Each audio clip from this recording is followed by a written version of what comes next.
नमस्कार किसान साथियों, स्वागत है आपका आपके पसंदीदा यूट्यूब चैनल खेत किसान और गांव में। किसान साथियों, आज की वीडियो में हम बात कर रहे हैं हमारी खेत की मिट्टी दूषित हो गई है कई तरह के फर्टिलाइजर, केमिकल, इंसेक्टिसाइड, फंगीसाइड डालने से।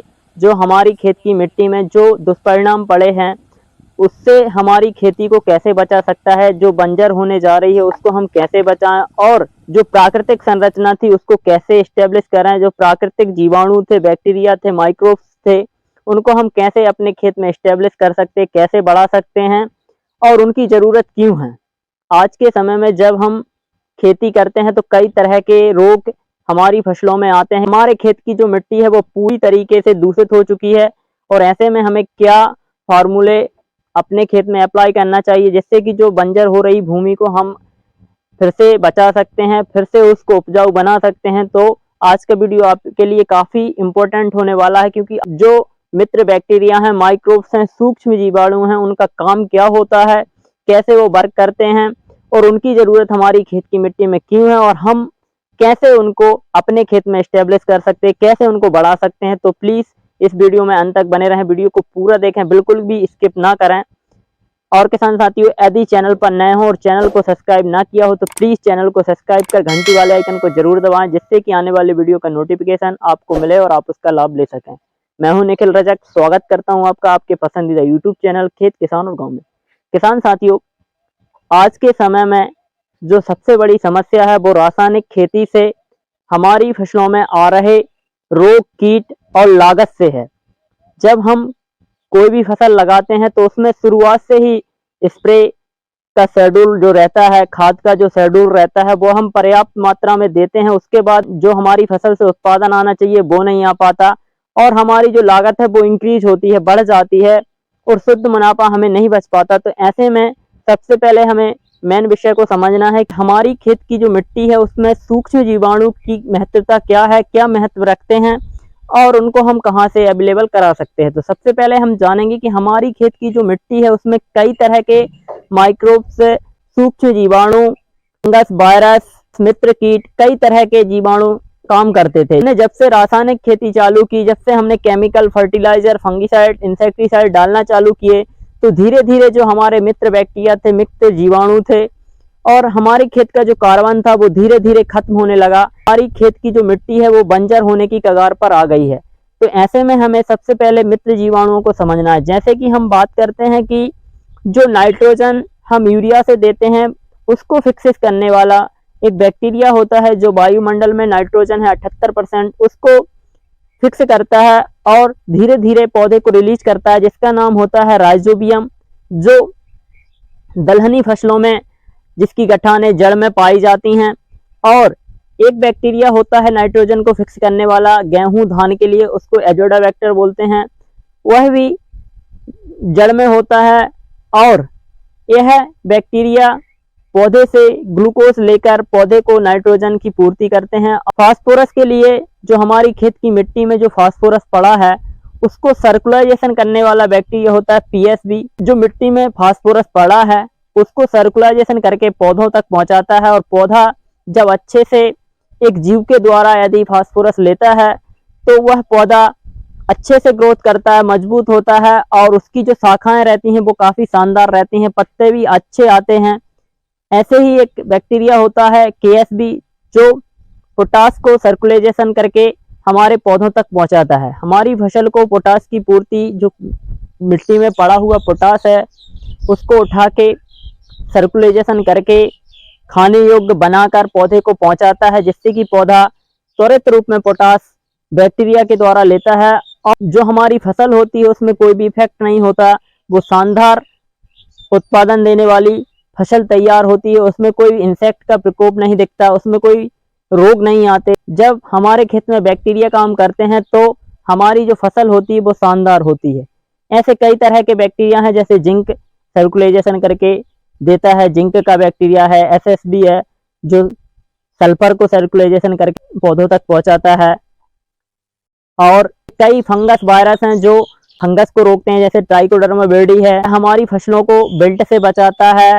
राजोक्टिनिया जैसे हैवी जो फंगस लगते हैं उनसे बचाता है, और हमें कई तरह के फंगीसाइड नहीं डालने पड़ते। ट्राइकोडर्मा विरिडी है, सूडोमोनास जो बैक्टीरियल ब्लाइट आता है, जीवाणु ब्लास्ट लगता है, धान में कई तरह के जो ब्लास्ट लगते हैं उनकी रोकथाम के लिए सूडोमोनास काम करता है। यह भी एक मित्र फंगस होता है जो हमारी फसलों में सबसे ज़्यादा उपयोगी है। जैसे कि हम ट्राइकोडर्मा विरिडी का प्रयोग करते हैं, वैसे ही सूडोमोनास फ्लोरोसेंस है। किसान साथियों, ऐसे कई तरह के मित्र कीट भी हैं, जैसे कि बेवेरिया बेसियाना हो गया। यह व्हाइट कलर का सफ़ेद फंगस होता है और यह कीटों पे आक्रमण करता है, कीटों को नियंत्रित करता है और इसकी जो कार्य संरचना होती है, कैसे काम करता है, उसका वीडियो मैंने चैनल पर डाला हुआ है, तो उसकी लिंक डिस्क्रिप्शन में दे देता हूँ, तो वहां से आप जाके देख लेंगे। और माइक्रोराइजिया होता है जो कि पौधों को पानी की पूर्ति करता है और कई तरह के न्यूट्रिएंट्स, माइक्रो न्यूट्रिएंट्स होते हैं, उनको अवेलेबल कराता है पौधे तक, उसकी रूट्स बढ़ाता है, कई तरह से काम करता है। इसको गुरुजी ने, श्री ताराचंद बेलजी जी ने इसको खेती का हनुमान कहा है। मेटारेजियम होता है जो कुतरने वाले कीट होते हैं, काटने वाले कीट होते हैं, उनको यह अंदर से डैमेज करता है। इसके लिए मैं प्रॉपरली एक वीडियो बनाने वाला हूँ। तो ऐसे कई तरह के सूक्ष्म माइक्रोब्स हैं, सूक्ष्म बैक्टीरिया हैं, सूक्ष्म जीवाणु हैं, सूक्ष्म फंगस वायरस हैं जो हमारी खेत की मिट्टी में पहले पाए जाते थे और इनके कारण ही हमारी फसलों में रोग कीट कम लगते थे और आते नहीं थे।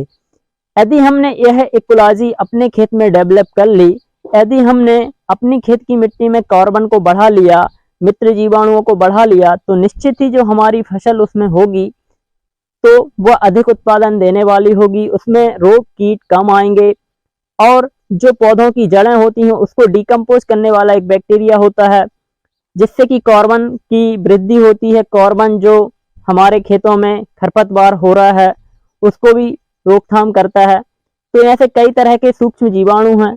अब बात करते हैं हम इन सूक्ष्म जीवाणुओं को, हम इन माइक्रोब्स को हम प्रारंभिक रूप से अपने खेत में कैसे इस्टेब्लिश करें, जो कि हमारे खेत में इनकी कॉलोनी जल्दी से बने और इनका जो फायदा है, बेनिफिट है, वो हमें जल्दी हो।